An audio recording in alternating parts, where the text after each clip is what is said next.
Hellblazer podcast.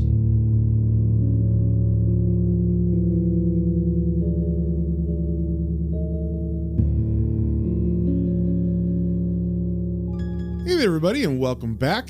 Before we get into the episode, just want to let you know that this is the free version of the podcast, and all that means is that we are way behind where I'm at in Patreon. So if you are loving this podcast and you need more John Constantine in your life, definitely go check us out at patreon.com/planes, trains, and comic books and sign up for the Hellblazer tier, where you'll get access to the entire Hellblazer library that I've recorded so far. And also you'll get access to the exclusive episodes of the Planes, Trains, and Comic Books main podcast. So if any of that sounds good to you, definitely go over to patreon.com/planes, trains, and comic books, all one word, and sign up there. And with that out of the way, let's get into the issue. Today we are reading Hellblazer number 26. And just a little catch up on what was going on last time. John has taken a break from London, I guess, and he went to visit a friend in a town named Thursdyke, and that town has a new missile silo that has opened that has kind of revitalized the town. The people really needed it there, and it was kind of very important for the jobs and everything of the townsfolk. But it's causing a lot of protests and stuff to happen because it's a nuclear missile site, so that's bad. And so John is there just visiting a friend, but all this is going on. And also at the same time, the town, because of the new revitalization, they're having like a pagan festival that hasn't happened for a while. Like, you know, however many years it's been since the town hasn't really celebrated because they've been so poor. But now they have a bunch of money, or at least they're more prosperous. So they're like, let's do this like Halloween type of celebration where we all put on masks. So they did that. And then at the same time, there's two scientists inside of the missile silo where one of them is like evil. They're saying they're testing some kind of device on the people that like puts out a frequency and makes them basically lose all control and like give in to their deepest desires, it says. So one of the scientists pushed the button on that machine. It unleashes these frequency waves, and everybody in the town has begun to go crazy. It's almost like whatever they were dressed as, like whatever their masks are, is what they're becoming. And we left off with all the townspeople beginning to commit all these different crimes of, you know, horribleness. Very, very horrible. I even had to put like a warning on the last one because it was so horrible. This one doesn't have nearly as much of that stuff, so if you were disturbed by the last one, don't worry, this one's not as bad. So first things first, we got the cover here. We can see the head of one of the scientists is gigantic on the back of the page in the background. It is looking down evilly on top of Constantine and a bunch of other people who are burning in flames. And the scientist has like his hands pursed together like Mr. Burns saying, excellent. So, and this one, just like the last one, is written by Grant Morrison with art by David Lloyd. And we start off with the priest in this one. If you remember in the last issue, the window exploded in his church as he was looking at it and praying. And when it did, he like went crazy and opened the doors to his church and went outside. Now, there was a bunch of protesters outside, and we didn't see what they were doing after that. But apparently they have gone crazy from the frequency waves. So the priest, who's named Parson Bayless, I guess parson is another word for priest. I'd never heard of that word before. But he gets taken up by these protesters who are also crazy, and they draw on his face like a bullseye, and then they somehow fashion out of his priest hat, like the big, I don't know, it looks like a Catholic hat, but then they form it into the shape of a bomb. So he's got like a big bomb on his face, and he says he is now called Archbishop Bomb, and he's got like around his neck, it looks like where a cross would be hanging. It's got the shape of an airplane. I don't know where they got all this stuff, but apparently they were able to craft some of these materials in order to make him look like a crazy Archbishop of the Bomb. And then now that he has, I guess, become this Archbishop, he is now leading his people, like his church, I guess we'll say, to the home of the bomb. So they're going to the missile silo, And this thing must be pretty close by because they just all walk there pretty quickly. And we see there's a sign that says Thursday Moore Tactical Missile Wing. There's a barbed wire fence, and he is telling his people, let nothing stand in our way. Beyond lies the city of God, the celestial city. They cannot deny us entry. Tear down the walls. And so all of his followers begin to climb the barbed wire fence and kind of overload the weight limit of the fence, I think is what's going on, because they just all jump on it and begin to crawl. And as they do, there's just too much people and too much weight on it, and it kind of collapses. Then we cut to some guards that are inside, and one of them is kind of freaking out, like, what's going on, Keller? You got to do something. You hear that alarm? There's someone that's getting through the fence. We got to do something. So he somehow doesn't seem affected by any of these waves or whatever. But his buddy Keller is, because he's saying that siren is the last sound we'll ever hear. It's Gabriel's trumpet calling down Judgment Day. And as he's saying this, we're seeing his buddy Keller put a gun in it, or a rifle in his mouth, just like Full Metal Jacket style. And he kills himself, like right in front of that dude. And that guy's name was Chambers. So Chambers hears the mob coming, and he's like, oh my God, it's coming. Don't leave me, Keller. It's coming.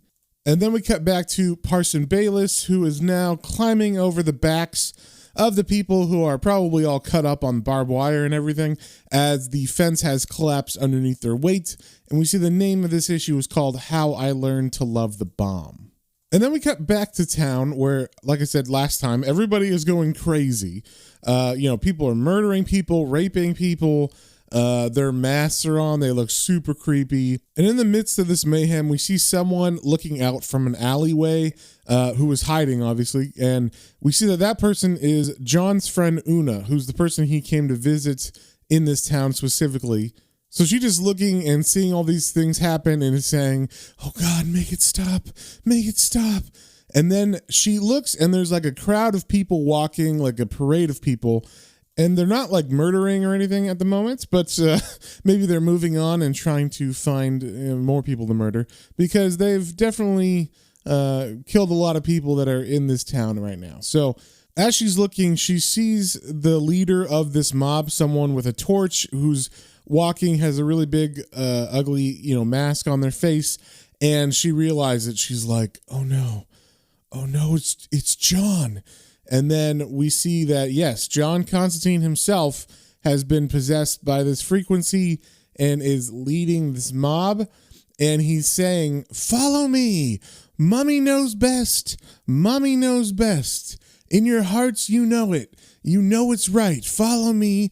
Follow me too. And then as he's saying that, she yells out, John, and then runs from the alleyway. And to me, this seemed pretty lucky that she made it all the way to John without anybody attacking her, because like I said, these people are murdering and raping and everything. So it seems kind of lucky that she didn't get any of those things. But she is able to take off his mask. And when she does, he has like a blank look on his face. But then she's yelling, John Constantine, you are John Constantine. And then we understand why she wasn't possessed, because they showed this kind of quickly in the art. They didn't really make a big deal about it. But when she was in the alley, she had a set of like Walkman headphones on. So she was listening to music, and a frequency is something audible. So if you are listening to music too loud, it like cancels out the frequency, or maybe certain types of music cancel out that frequency. So she was listening to music. Everybody went crazy around her. And I guess she realized that that's what was protecting her, because she goes up to John, and as she takes the mask off and tells him, you're John Constantine, she puts her headphones on his head, and he wakes up. And as he's kind of coming out of his stupor, she takes the head of the mommy, I guess, I thought it was like an ugly man, but apparently it's just an ugly woman. And she throws that head of the mommy into the water. And all the people that were following John before, they don't like freak out that there's two people that aren't, part of their group anymore. They follow mommy into the water. So I don't know if they drown or anything, but they just followed into the water, and that's the last we see of them. And then we cut back to the missile base where that guard Chambers, whose friend blew his head off a second ago, is yelling, "Stay back! This is my last warning, stay back!" And he's pointing a gun at the Archbishop Baum, who is walking menacingly towards the guard. And Chambers, the guard, is like, "Stay back or I'll shoot, I will!" And he does. He pulls the trigger, shoots the Archbishop, and the guy goes down. And then he's like, "Oh no, I didn't mean to. Don't hurt me," as his followers kind of rush the guard. And it looks like they begin to just tear that guard apart. Even though, like a second later, the Archbishop rises up and says, Don't be afraid for me. I am all light within. I cannot die. See, I rise again," as he stands up and puts his hat back on. Then we cut to the interior of the base where there are two scientists. One of them is Professor Horribin, and he is the man who pushed the button to release the frequency and test it on the people. And then there's a scientist, we don't really get his name. I think we got it in the last issue, but they don't say it again in this one, who is like, what did you do? Like, I can't believe it. So he's saying, "Professor Horribin, I'm not sure I understand what you're saying. What have you done? Professor!" And the professor is just staring at his screen, his little box that was in the last issue showing just like a frequency wave, but he's just staring at it. And he says, "A giant sleeps in all of us, a buried king." The Bible asks, "Can you loosen the belt of Orion? This I have done. I have unchained Prometheus, woken the god within. You people from the ministry, you don't understand anything. We must make cuts, you say. Take away his funding." And it's like he's kind of saying that to himself because he's not even acknowledging the other scientist is there. And the other scientist is just saying, "What? Are you sure you're feeling all right, Professor? I mean, well, this machine of yours, what exactly does it do? You said it uses microwaves to..." And then he like goes around the back of the machine and looks into the back of it. And I guess this doesn't make any sense to me, but apparently no one ever walked around to the back of this machine. Now, I should say this machine is not against a wall. It's just sitting in the middle of a room. So depending on whatever angle you walked up to it as, you would totally notice this. But apparently the back of it is just off, and there's nothing inside of the screen. So the screen is lit up and it is showing something on the front of it as Professor Horribin is looking, and everybody else can see that too. But when the other scientist goes around to the back of it and looks, he's like, "But there's nothing here. It's hollow inside." And then Professor Horribin says, "A mask. No more. You took away my funding." And then we see that he's approaching the other scientist guy that's looking at the back of this machine with a hammer in his hand, and we see the scientist that is behind the machine saying, "Oh Jesus, Horribin, for God's sake, now don't be stupid, don't." And then we see the hammer rise and fall, and blood spattering all over the place as Horribin begins to beat the other scientist with the hammer. And Horribin yells out, "How dare you call me stupid?" as he continually beats the other scientist with a hammer in the head. And after the bloodshed is done, Horribin sits back down in his chair and says calmly, "We must make cuts. Bone Shard, tear open my wrists for you. I gave you everything. Cuts." And I just got to say, this super weird way of talking, he just like throws in single words as he's saying things. So like you saw, he just says "bone shard," period. And then a full sentence, and then it'll be like "cuts." So I just wanted you to know, he talks weird. It's not the way I'm reading it. So as Professor Horribin is sitting in his chair, he begins to concentrate, and it seems like he can reach out with his mind and see what all the townsfolk are doing.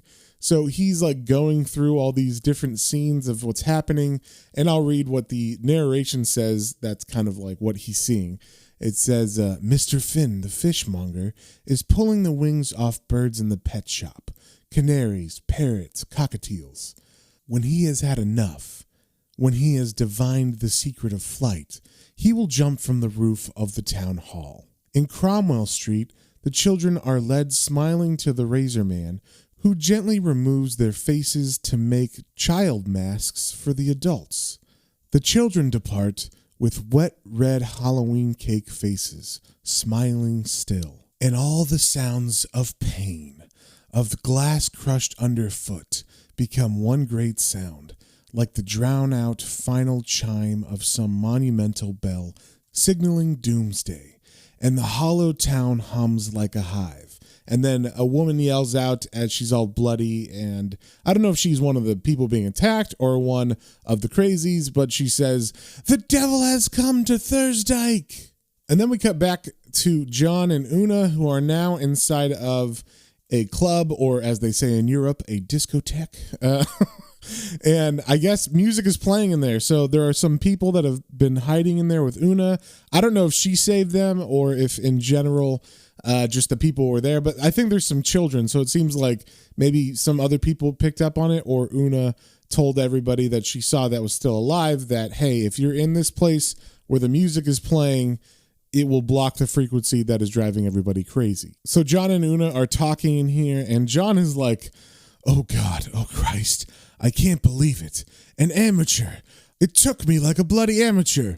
So he's just mad that that he got so easily corrupted by the sound or whatever, because, you know, it's some kind of magic, and he's supposed to be some badass magician. So once again, Constantine is not as cool or badass as he thought. And he asks Una where they're at right now, because I guess he's kind of like wondering, why are we inside of a disco? This is a very weird place. But she explains what I already told you, which is that certain musics block out the noise, and that the reason why she didn't get mind controlled or whatever is because she was listening to her Walkman with Sonic Youth on it. And then Constantine kind of throws out his idea about what this thing is. He says, "This thing, it unlocks doors in the head, letting all the repressed stuff come up, all those masks. It's causing eruptions from the unconscious, the dark side bubbling to the surface and taking over. I wanted to lead people, to show them my way was the best way. Christ almighty." And then Una says that she has not been taking her pills that she takes to not have like psychic visions anymore. And so she says, "I feel a bit weird. I keep hearing it. All of it. Do you believe a town can commit suicide? That's what's happening, John. The town can't take anymore. Years of failure and neglect. It's destroying itself. There are voices in the soil. 3 stars. The god of death. The angel of annihilation. Oh, John, I can hear its wings. The town has called upon the god of death. And John, there's worse. Parson Bayless and the CDN protesters, they've gone to the airbase." And that clicks for John. He's like, "Oh, Christ, the missiles. That's how it must work on them. It's bringing out their hidden desires, see? It's like they need the bomb.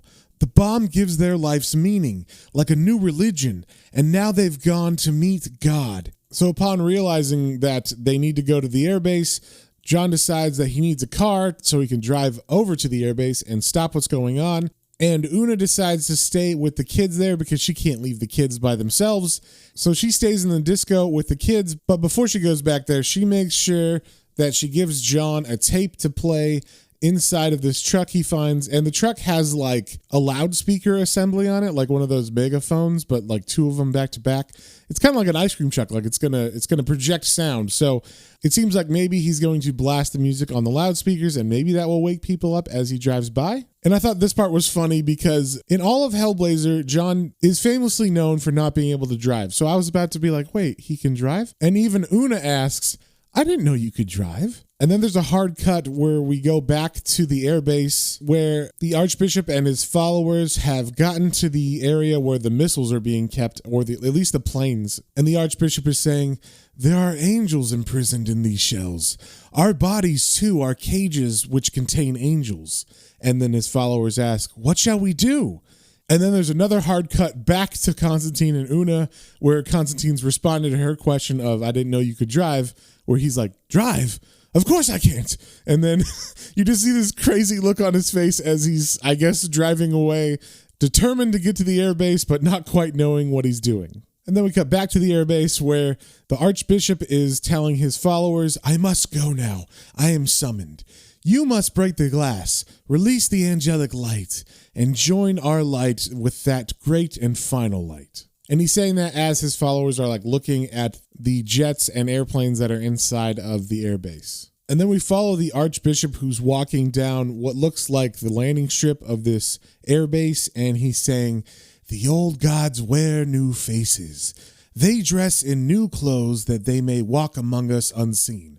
But underneath the mask, the face is always the same. Azrael, Death God, Death Angel, I recognize you. I know you." And he says that as he approaches a jet fighter that is on the runway. And as that's going on, we cut to John, who is now getting to the airbase with his van that is blasting music out of the loudspeakers. And his plan does work, because as he gets into the hangar where all the followers are trying to break into, I guess these are bombs. I don't know. They look like planes to me, but I guess maybe they're missiles, or I don't know. They got little wings, and they also have like jet engines on them. So maybe there's some kind of missile or something. But either way, they're breaking into these weapons, and as they are, they hear John's music being blasted from the van. And I don't know what the song is. I'm sure it's quoting the actual lyrics from some song that Grant Morrison likes. So John pulls his van into the hangar, still blasting the music, and he yells out, "Don't touch anything! Don't anyone touch anything!" And the music that's blaring is obviously working, because all of a sudden, all the followers kind of have crazy looks on their faces of realization, and they're like, "Oh God, what are we doing here?" And then John grabs the guy from the shoulders and shakes him and says, "You just about blew up the north end of England, you stupid bastards! The missiles, did you touch them?" And the guy he's shaking says, "I didn't, honest. Oh, Jesus. Oh, dear God, I didn't." And then he's like hit by a realization as he's saying that to John. And then he kind of walks away from John and says, "Parson Bayless, he went over there where the planes are." And then John's like, "Oh no, nobody move. Don't touch anything." And he begins to run. And then as he's running, he hears a jet begin to take off, and he yells, "Stop! For God's sake, stop!" But it's too late. The jet flies into the sky, and John says to himself, "Shit." So as the plane takes off, we cut to inside the cockpit, where Parson Bayless apparently has woken up, maybe from the sound of the jet. I'm not sure why, but he kind of becomes aware, just like the people in the hangar, and he's like, "What? Why am I here? Am I dreaming? Did I wake?" And then he sees, as he looks out, no, he's in a fucking cockpit of a plane, and they're flying, and it's not just a plane, it's a jet. So somehow in his like possession, he was able to start this jet up and take it off, and now he's in mid-flight, and he's flying over the town. And I'm assuming because he woke up that it's just crashing now, because we see that it's, the town isn't far away from this airbase. So it seems like it just took off, and then he woke up as it took off, and now he's about to crash into the town because it's close enough by that once it's in the air, it's just going to crash down if no one's flying into this town. So as he's coming to, he's still talking. He's saying, "Christ leaks away down into darkness, falling. No, not darkness, light, such a light, nearer my God to thee." So it's like he came out of it, and then he got possessed again or something. And then we see his face and body becoming enveloped by a bright white light. Then we cut back to Una, who is with the kids inside of the disco, and she's just kind of comforting them as they're saying like, "Oh, I want to go home. I don't like it here." So as she's trying to calm them, all of a sudden, all the power turns off. So the lights and the music stop, and Una's like, "Oh God, they've cut the power." And as she says that, the doors burst open, and people with torches and masks come in, and they're yelling, "Bad, bad, bad girl." So they grab her and they take her out, and she's yelling, "Let me go. What are you going to? Oh no." And she says that because as they pull her out the door, we see that there's like a car that has been filled with coal, is what it says, because the people are saying, "We mined here once, coal, quarrying light from the darkness. Now you become light, an offering to the God of dawn, burning in the flowery death car. Soon it will be dawn, when all the masks are cast aside and we stand before the coming God." And then Una yells out, "John, where are you?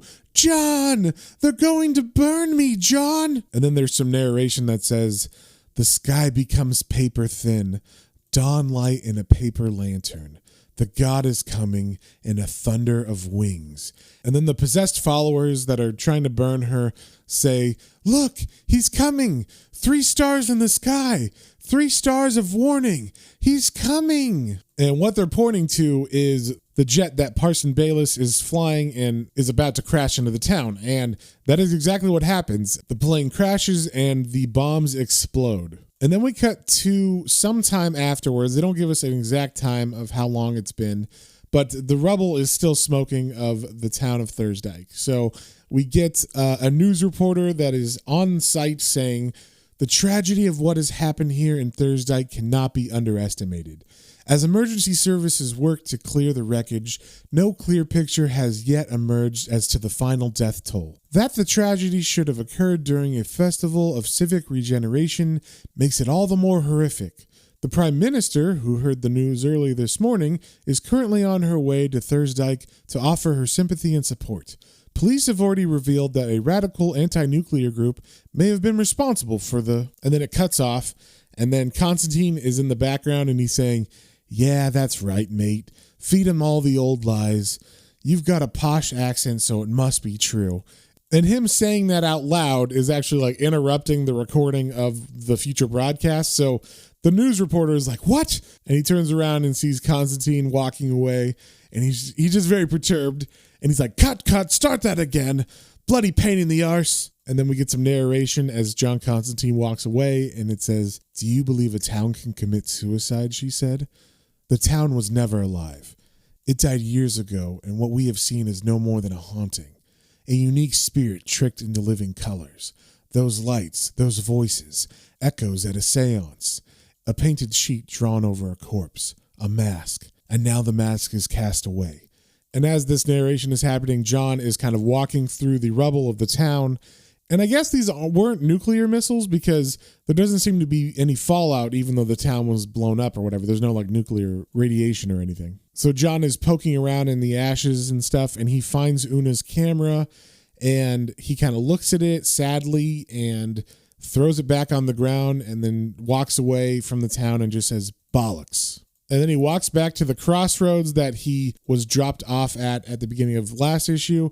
And it turns out he gets picked up by the same guy who dropped him off here in the first place. So that guy stops and he says, well, here's a coincidence, eh? Nice to see you again, pal. So where are you headed this time? London, is it? And then John, who's, all sad from everything that just happened, is like, that's right. All the way down, mate. All the way down. And that's how it ends. So it seems like that driver was a little too chipper for what just happened about a mile away of a town being blown up by some kind of terrorist attack. But this is the 80s and he's a trucker, so maybe he's not up to date on, the latest news and everything. I don't know. Who knows? But yeah, so if you guys have any comments, questions, or suggestions, you can email me at planestransandcomicbooks, all one word, @gmail.com. And we will see you on the next one.